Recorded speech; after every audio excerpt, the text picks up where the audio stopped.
Hello! Welcome to episode 12. Episode 12 of We Have Issues. I'm Anthony. I'm Steven. You took way too long to respond that time. Like, you're doing the opposite thing, like, before you interrupted me. And now I'm going to have to cut out 20 seconds of silence. So, how's life, Steven? It's good. I had a pretty good week. I had a fairly productive week. I got page 4 completely penciled. Oh, right to business. Right to business. Right to business. There's no love here. There's no just romancing me. Right down to business. No. I'm not this time. Sometimes I believe in a little bit of comic foreplay, but not this time. Okay. Page 4 is completely penciled. Your mind's in and flatted. That was a comic book joke. See what I did? So, it was in the gutter. But page 4 is completely penciled and flatted. It also worked out like, let's see, 1, 2, like 4 different designs for like t-shirts and stuff like that. So we already ordered some, and we're gonna see how they look. So we have issues and merch for Trish, cool. For just Trish specifically. Yeah, there's one person who gets this merch, and it's Trish. All right, our number one fan, I'm sorry, she's tied for number one fan with at least 3 other people who I'm sure want to claim number one fan, thankfully. Which is the coolest thing. Like that's the best issue we could possibly have, Steven. Oh, it's amazing. More than one person is going to have their feelings hurt if I say that someone else is the number one fan of our podcast. And none of them are related to me. Or me. Yeah, we're doing none of them are. Yeah, it's awesome. That's like the best. Like, they're just people we didn't know prior, and now we know, and they know us through this, and it's awesome. And I love it. Yeah, I have no shame. Just best friends. They're my best friends now. That's what's happening. Yeah. If you share this podcast, if you share this podcast, you become part of the ostrich colony. We love you, and you are our family. And Steven and I will be equally best friends with you. Equally. I mean, yeah, for sure. I mean, that's just how we are as people. We just love everybody. It's just true. It's sad. It's scary.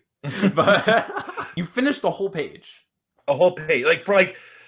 Well, I had the blues last week, and I said I was going to pencil last week, but I didn't get it all the way done before you finished editing. But I did finish it afterwards, and then I just woke up one morning and decided to flat while I was drinking some coffee. So I got all the colors on it. Like this coffee? No, I'm kidding. But yeah, so productive week for me. I wanted to get more done, but I just have to learn to accept that being a dad that works a full-time job outside of this and still trying to produce pages, I just got to take the wins when I get them, So I'm just going to take this win and be like, yeah, I got page. So basically 1, 2, 3, and 4 are all flatted. So like, it's good because we're making like just progress as we go. These aren't things we're going to have to do later now, like great. I feel amazing that I have less work to do later. Because before we were talking about how I was going to be doing all the flats, but now in your procrastinating, you're getting all the stuff done. So when you're not drawing, what you're doing is taking work away from me. And I appreciate exactly. it. So, no, that is pretty cool. And well, all that means is, opportunity costs. Like later on, instead of me doing that, I get to work on whatever the next book is, and I'll start writing, and I'll be, and I'll just completely fall so behind at that point. It's just going to be me yelling at you on top of my own ostrich. We thought you were just colony. But I don't know. So I finished my stuff. I think my problem with like my current amount of, or my, I think my problem with like delineating my progress these weeks is going to be I haven't been deciding where the writing is going to go in the book, so I can't be like, this is chapter 1 finished, because it doesn't really work that way with this narration. It's a little more broad, and it's going to kind of wrap up at the end. So I have to figure out where the narration is going to go, but I finished writing enough to justify a good chunk of the book, at least, or like a good chunk, at the very least, the first chapter, which I think is pretty cool. What did you think of it? I thought it was awesome. I thought it read really well. I might even just mess around with a little like word boxing on it just to see what it looks like. Whenever I'm like, because like how I've told you before, like you're in different moods to create. So like some days I'm in the mood. Yeah. Some days I'm in the mood to like structure, so that's blues. Right. Some days I'm in the mood to just not think, and that's to trace or to color. So that's just how I usually. I just put energy into it. In some way. Yeah. I finished all my writing. I'm kind of happy with it. I like the way it's working out. I played with, like I started writing that last week and I just didn't like it, so I put it away. And then like this week when I worked on it, I just moved some things around and it just kind of like snapped into place for me. So I felt a lot better about it. Um, so that's cool. So I'm feeling a lot more confident about that. Which is because something I wanted to ask you about, which is kind of like confidence in general, but also cheerleading when you're not feeling confident and how you feel about it. Because I don't know how I feel about it. Because how do you feel if you're like, ugh, I just don't feel like drawing, or if like, ugh, I just don't like what I'm drawing. What do you want, and what don't you want people to say to you in those moments? So it's hard for me specifically because my sister is very much like this as well. Um, I don't know if it has to do with our upbringing or something like that, but we absolutely just hate it. We just hate any sort of positive vibe. I don't know why. It's like, Yeah, like Tina will try to like shower me with praise and like, oh, you're just doing so great, babe. It looks so good. And it just, I don't know, like it almost like makes me feel worse, but it shouldn't, but it right. does because of this, I don't know. But obviously it's something you deal with too. So maybe it's not Yeah. Well, exclusive to us Todds and our misery. yeah, and it's so funny because even if you know specifically what the person's intention is, it kind of feels like pity, or it kind of feels like Mm-hmm. they're saying it just like their intention is to make you feel better, which it is, but somehow that shouldn't negate like the truth behind it. Like they can still feel that what you're doing is good, but it feels like they're lying. Like I hate that.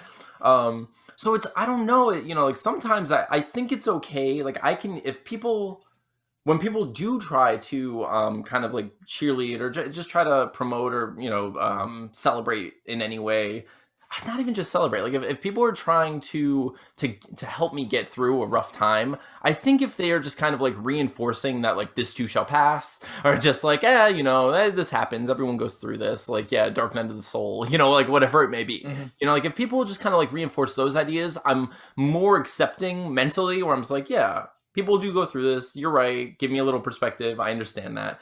But if people are like, "You're the best. You can do this," and like say anything like that, it's just like I double down on the darkness. Like it's just like darkness imprisoning me. All that I see. Absolute horror. Which, dude, by the way, side note, I don't know what's happening, but like, so I went to the outlet stores near where we live and to purchase stuff because we're doing like a private like gathering, and Cold. at Eating. at Journeys at Journeys Okay. of all places, they have Metallica shirts. Like we're talking like it was a very weird place to see it, and it wasn't just a Metallica shirt. It was a Harvester of Sorrow shirt, which is from the Injustice for All album. Yeah. Like that's such a weird What? reference for Journeys to carry.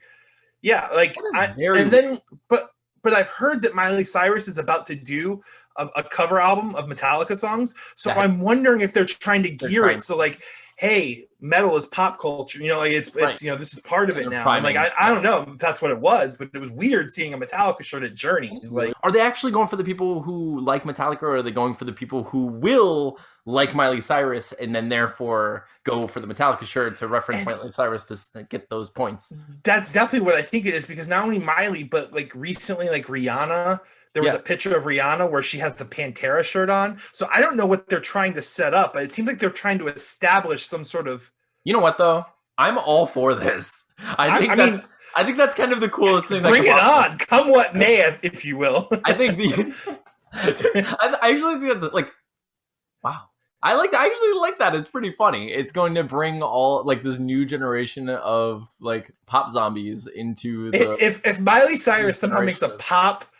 pop progressive metal album, I'm all for it. Let's hear it. It'll be Her amazing. voice is pretty great. Her voice is pretty great, man. Like Yeah. I was never like a huge fan, but Tina was really into the Bangers album, and like some of like the non-single tracks on that, man. Like she has like a pretty good like bluesy voice. So like, yeah, bring it on. I'll listen to it. I mean, I listen to everything. I'm not my pretentious 18-year-old self who is self-contained to this very specific genre. I only listen to Brand New and the Black Eyed Peas. Dare you, sir? How dare you bring up the Black Eyed Peas in a time like this? So what he's talking about is Okay, so Black Eyed Peas, what I'm talking about. so. All right. So when we were all in high school, I used to go to Jacksonville a lot because I had an uncle that lived in there. lived there, and we would vacation there for like a week. And like without fail, every time I went to Jacksonville, I would, because like, I'm hanging out with my family and stuff. I'm like, 17, 18. So a lot of my time is spent like when we're not going out and about, it's listening to music and getting into a different band. And every time I went, it was just never a good band to add to, because like we were all into the New York scene. So we listened to like Census Fail, Silverstein, Taking Back Sunday, Brand New, all that stuff, Atreyu, from On Dashes. But anyways, so I would go to Jacksonville. And then I think the first time I came back, I like really got into MC Chris, which isn't that bad. No, yeah, MC Chris was fun. I mean, MC Chris is cool, nerd rap. That was all fun at that time. But then the second time I went to Jacksonville, I looked and I came back. I'm like, Anthony. He's like, oh no, dude, what? I'm like, I'm into the Black Eyed Peas now. He's like, what? I'm like, I'm into the Black Eyed Peas. There's anything wrong with the Black Eyed Peas as a whole, except for why, Steve? It was just so. Why did I get into the Black Eyed Peas? It was just, not only was it specific, it was like, when you get a song stuck in your head and you're like, oh man, it's gonna play over and over and over. Steven was just that thing in your head where he just played the same songs over and over from Black Eyed Peas. You're like, Steven, I get it. You like the Black Eyed Peas. I was like, it's so strong that I literally I've never driven into that Jacksonville for fear of them just getting me. Like I go around. Just the Black Eyed Peas dancing, just like taking over people. That's where they've been all these years. That's what you wonder. Yeah. They moved to Jacksonville and stayed. I imagine like a Babidi Majin situation from Dragon Ball. Like everyone just has BEP on their head. And they're like completely possessed by the Black Eyed Peas.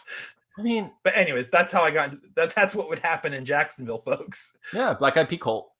Look it up. It's a real thing. What happens in Jacksonville spreads to my car and forces people to listen to it. That's what happens in Jacksonville. So okay. So like as far as encouragement is concerned, we're kind of on the same page as that. But what kind of sucks is because of that, I feel like when I do get down and I feel like I'm not really getting anything done, it's like impossible. Like no one else can be responsible for me at that point. You know what I mean? Like I have to just be like, well, it's time to be productive.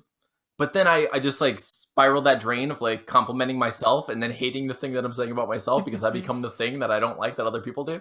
So I'm just like, and then Rufio you like pops up on your shoulder and is like, stop being a drooler, and you're just like, I can't Rufio me. I just can't do it right now.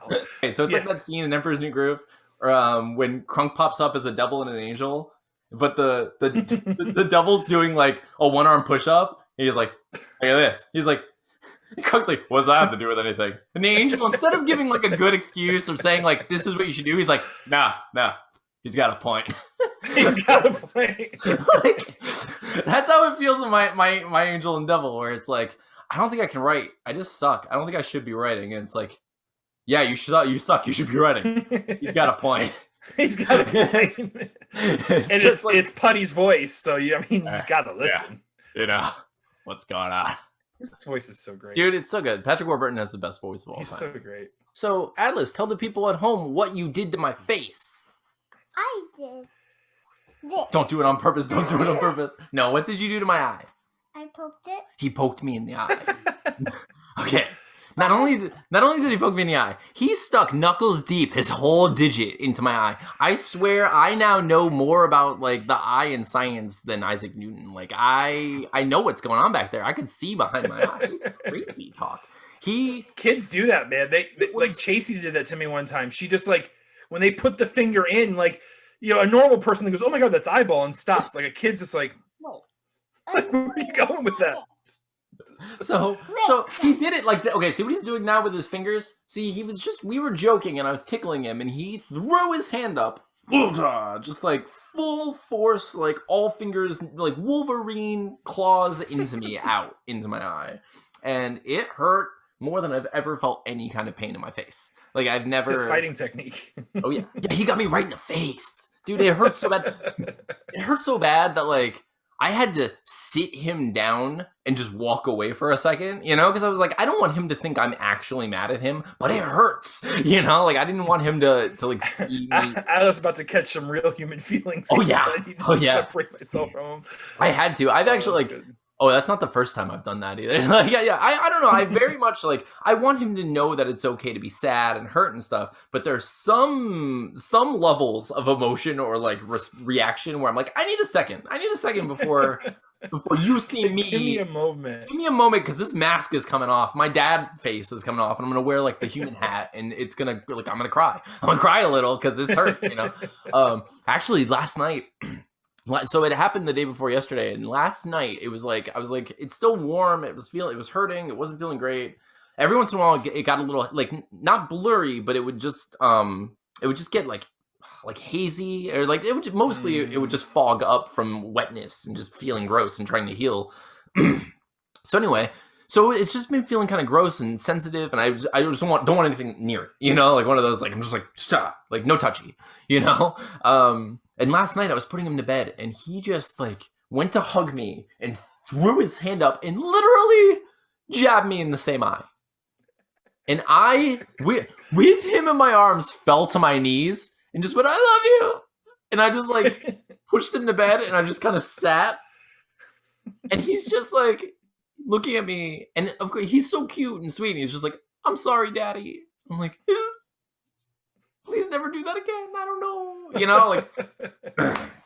like I want him to know that accidents happen, But he also but he also has to know to like be careful. Be careful. You have to know that like that accident doesn't have to happen again. Like we don't have to do that same thing again. My eye can remain unpoked. It's remained unpoked for so many years. No one's ever done that before. And then here poke free since '93, Atlas. For since sure. '93. Man, speaking of that, like I'm going to get gross for a second. I was, for so long, Steven, puke free for so long. Like so long. Yeah, Mosby, tell me what happened. So, I was puke free for so long, and I was like, yes, I'm never going to puke again. I was like, puking's for the younger me. The older me doesn't puke. It is. You want to know why? Because when I get sick, I don't puke. I'm not like I've never been like a nauseous sick person. I've never been like, oh, I'm sick, here it comes. Like, that's not it. Previously in Anthony's life, it would just be drinking too much, being stupid, ending up on the toilet and going, I'm never going to do this again, like a liar. Just, yeah, like just young. Like, do you remember that time? I don't remember what the drink I actually thought I was drinking was, but do you remember when you guys or someone filled up, you specifically, filled up? Do you know what I'm talking about? Okay. I do. I know exactly what you're talking about. You remember what the drink was? Yes, I do, but this just goes back to like how mean I was. I'm so sick of the mean me. I keep bringing him up. So when we were younger, I remember I was in Steven's garage, and we were drinking these like. Oh, we were really into schnapps at the time, but we were also like really into sour apple pucker. That's what we were drinking at the time. Okay, there you go. Sour apple pucker. We were 18 or 19, and we thought it was the coolest drink in the world. Of course, we were young and stupid and drinking in your garage. It was the best. And to your own, like, the thing is you were already like. You were already pretty toasted. Oh yeah, I wasn't going anywhere. I was like, I live in this garage. I'm gonna stay here, and we're gonna watch this weird Jim Carrey movie, and I'm gonna fall asleep. This is gonna be the best. Just so we can paint a picture for everybody too, real quick. My garage when we were in high school and stuff was like the hangout spot. Like we like literally gathered like garbage couches from like surrounding neighborhoods. We had like 3 or 4 couches in there. We had a big old projection TV, and we used to watch like movies out there. Like we're talking like 15, 20 people would come into this garage, like, and we would just all hang out. Poor Anthony, who wasn't a cigarette smoker at the time, would just be, inundated with smokers. Still not a I no longer smoke.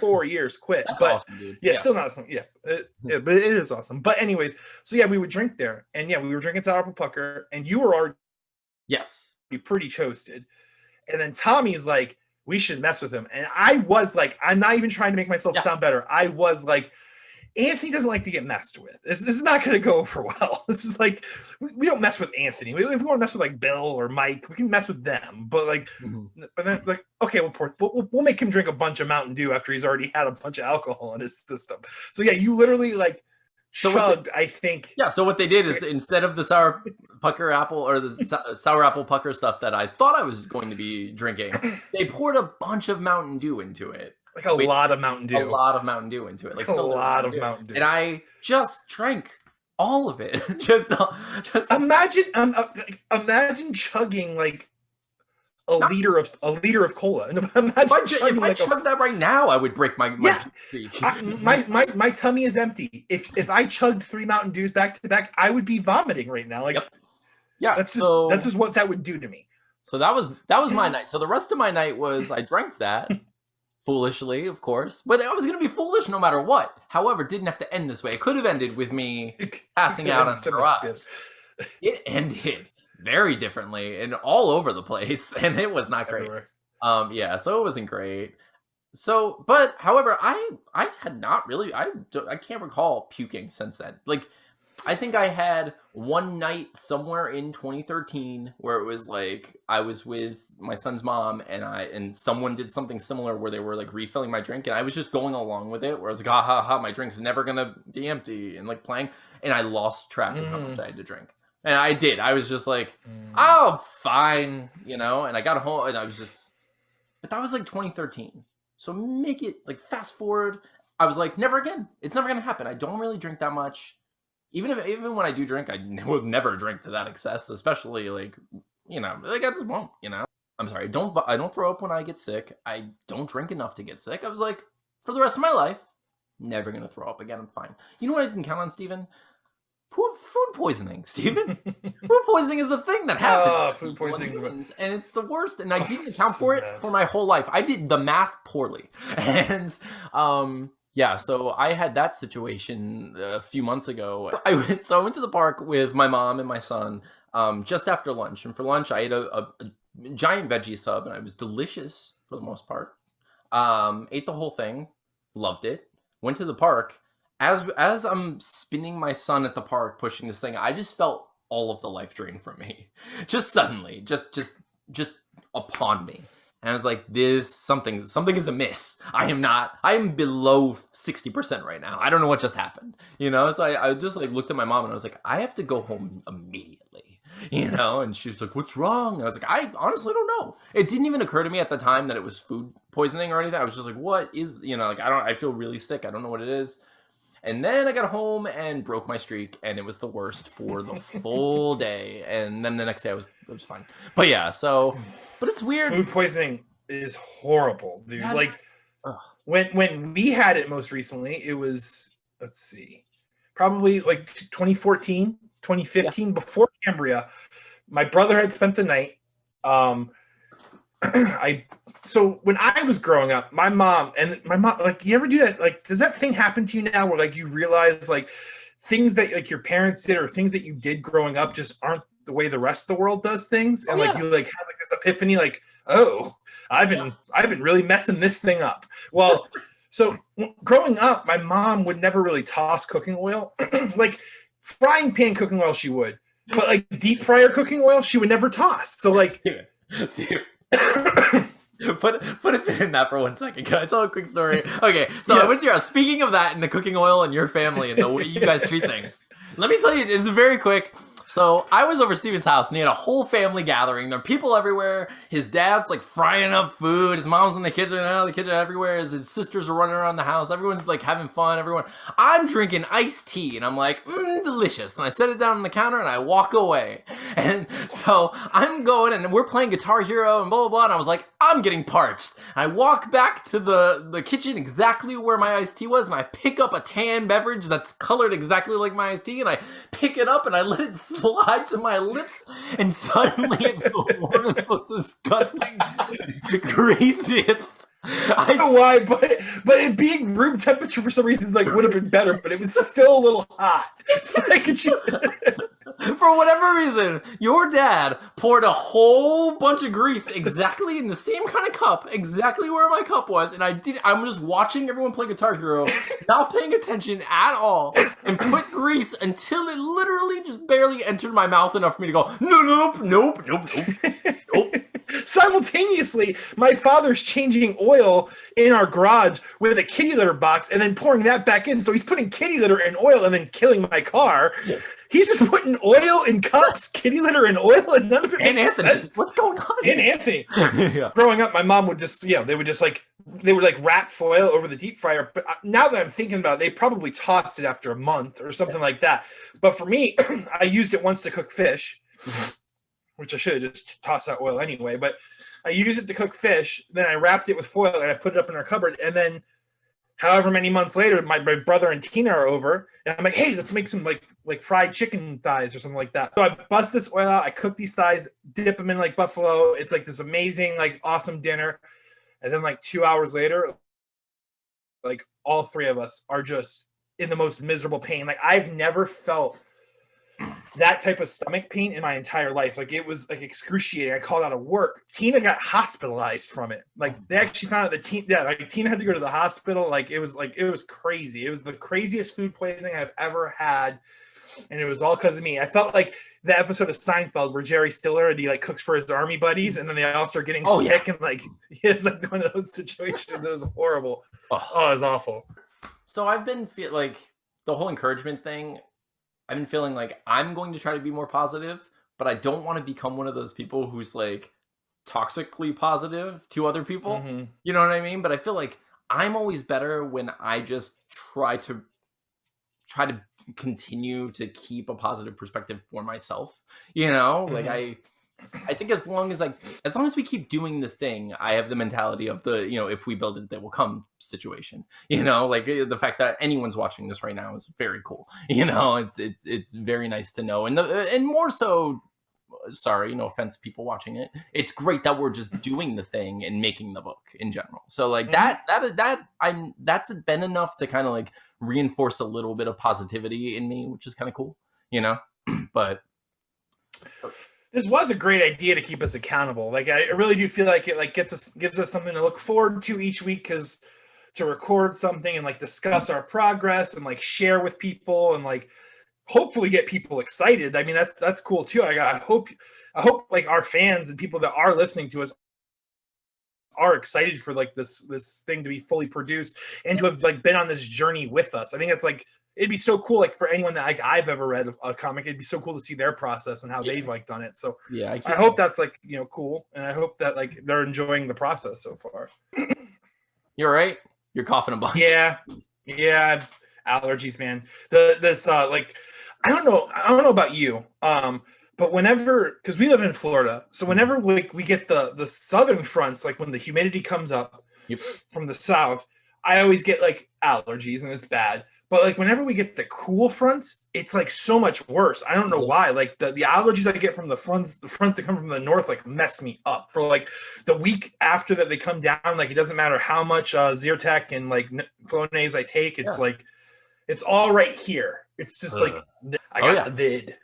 God. Oh, I know. I brought that up on Twitter recently. Someone was asking about like anxiety and stuff, and I was like, yeah, well, my friend and I both have, you know, breathing like anxiety-induced breathing issues, so we can't even really talk about it with one another, or else it just we're both just gonna have a hard time.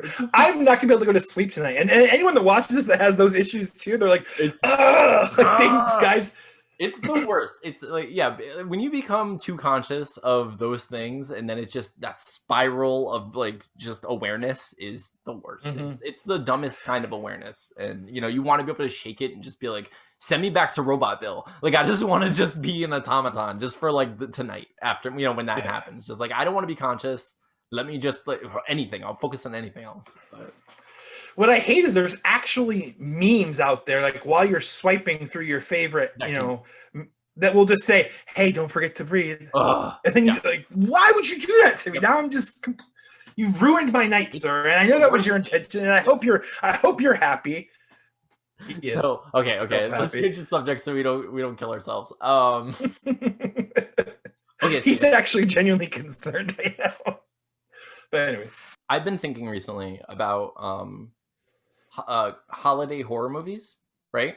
And how I feel like there are a lot of slasher movies that take place around Christmas. You know, like you can go on like Netflix or, you know, Hulu and stuff and find like a Santa like an evil Santa who's like stabbing people, you know, like that kind of thing.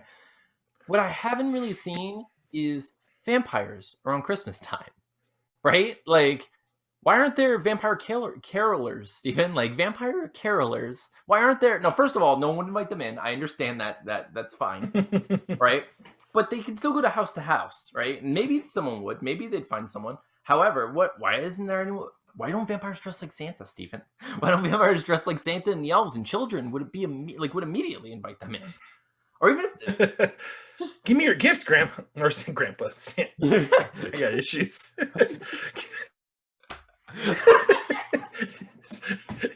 This is like this repressed. Good, sorry. I just imagine like my grandpa never gave me a gift or something, and it was just like coming out there. Give me a gift, Grandpa. I mean, about vampires. Get sad. Yeah, people call their teacher's mom. Yeah, some people call their teacher's mom. I call Santa my grandpa. It's like some messed up stuff there. I gotta go to a therapist. Give me the gift card, Santa. I have not grandpa. Not grandpa. You're not my grandpa. Like I definitely did that in elementary school, and I remember my teacher. I called my teacher mom, and I remember she did nothing to make me feel better. Like she was just like, she doubled down. Yeah. She's like. I'm not your mother. No, it was just weird. It was just one of those like weird, like she didn't even do like, anyway, it's fine. So she didn't do that, which I think like that's probably what you should do in that situation. Is just like any hoozle, and like just say something stupid and just move on, you know. But yeah, she didn't do that. She was just kind of like, you're looking at me. My name is Mrs. Yeah, instead her name was like, oh. Thank you. I'm sorry. I'm embarrassed for everyone now. So, dude, okay. So I actually, Paige asked me on Twitter to ask you, which is a super loaded question. Yeah. But she wants me to ask you how you responded to Tina being so sure about you in the very beginning of before you even had a relationship, like just the way she was when she pursued you like a, crazy wildebeest. Well, I don't really. It's a beautiful. I'm not going to say that played a role in like how long it took us, right? Because Tina was very forward. Like the first night, she was like trying to like hang out with me, and I was in a very weird headspace at the time. Like my mom and dad.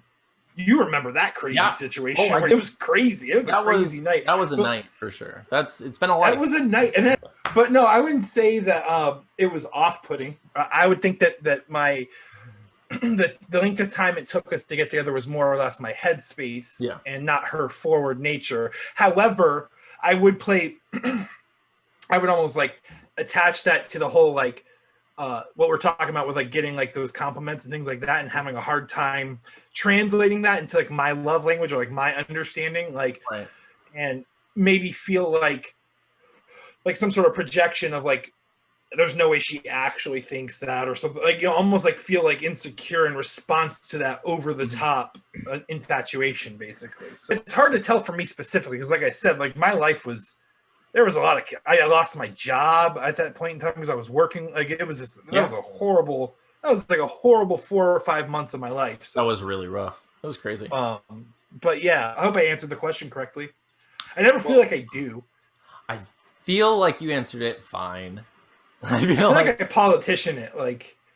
well, what we're gonna have to talk about now is you and Tina, and how you and Tina are doing just great. Yeah, I think what I do is I overload the answers. I just like give you like pocket answers, and it's like just all these different answers, and like you just gotta pick what you think is what I'm trying to say. Because I think that's I'd rather like machine gun responses. Like this is all of them, all of this. It's a shotgun. Just play it back over and over again. Write down everything I said, and just translate it for me, because I don't know what for me, and I'll take credit for it. And you're welcome. I'll take credit for it. So, Dr. Stephen Todd, a relationship expert.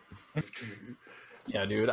It's so weird. I'm going through my like, okay, I'm definitely not dating. Does that mean I'm a single guy? Am I like the guy who's going to be single forever? Is this who I am now? So I've been going through that whole thing recently with my thoughts, my dumb thoughts. I'm just like, I don't know. I've never just been like, yeah, I'll be intentionally single. It's just kind of been like, I don't know anyone. I'll just work on stuff for myself.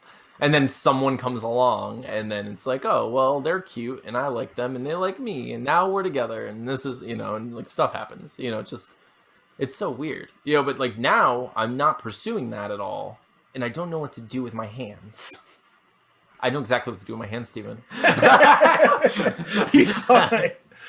Dot. It's like just the simplest caveman dot connected ever. It was just like, so anytime, so when I'm like right now, so I'm in this situation, if I get any sort of attention from someone and it seems like it's going that way, I don't know what to do.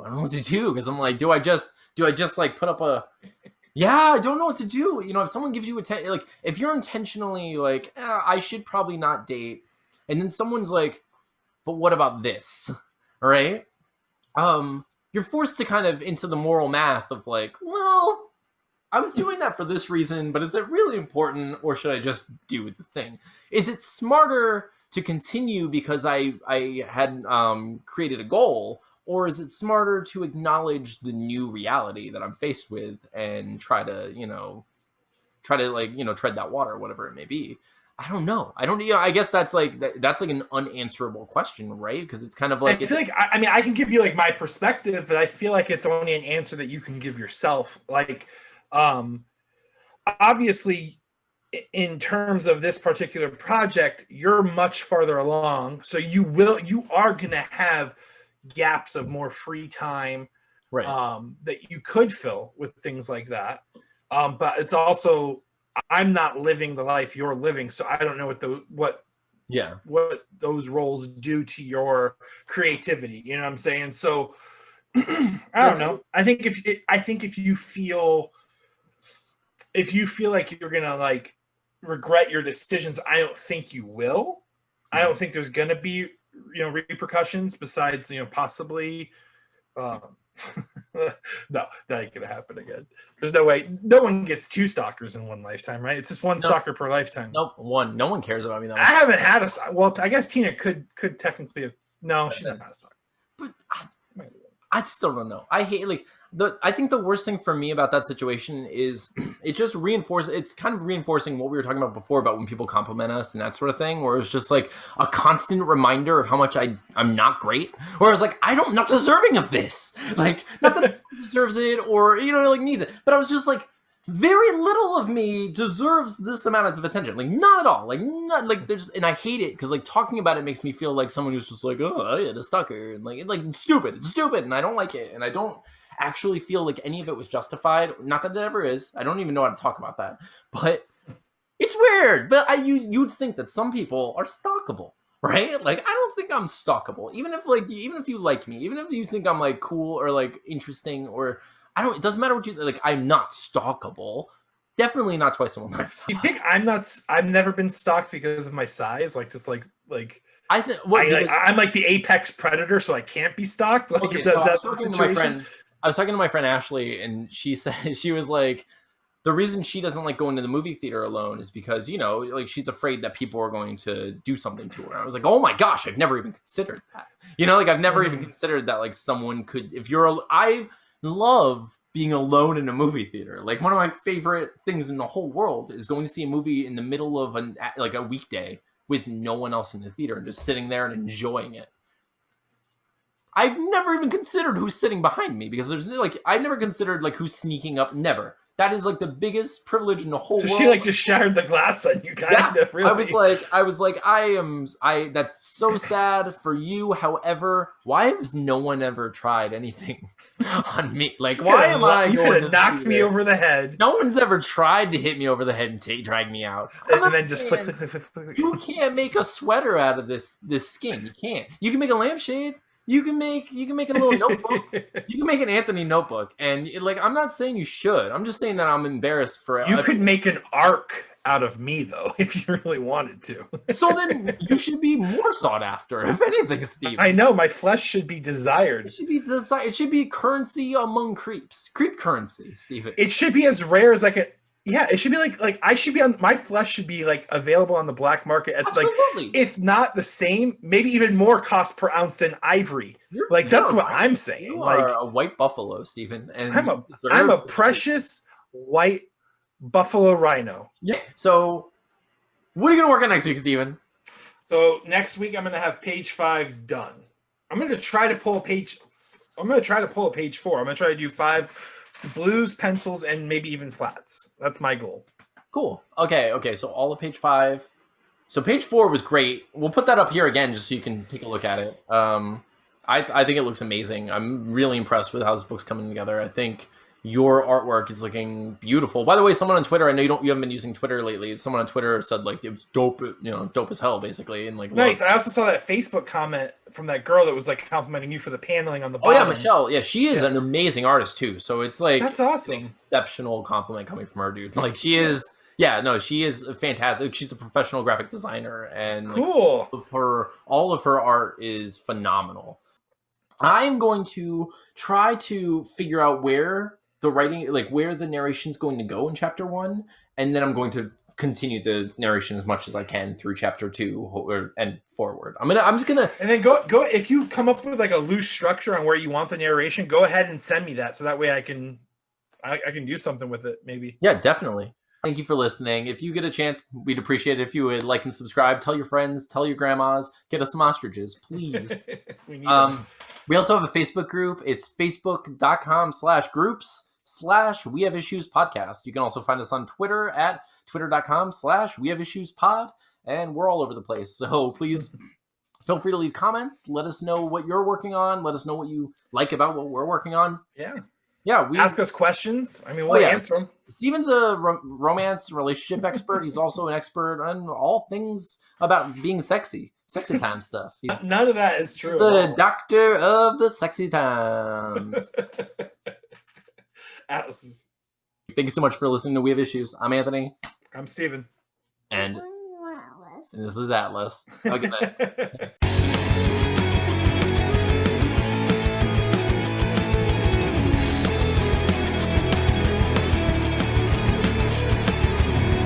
Thank you for listening to We Have Issues.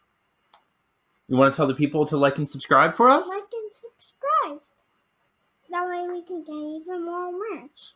We already got merch, so we need even more merch. Yeah? Yeah. So what do they have to do? What should the people do at home? Buy the merch! Buy the merch!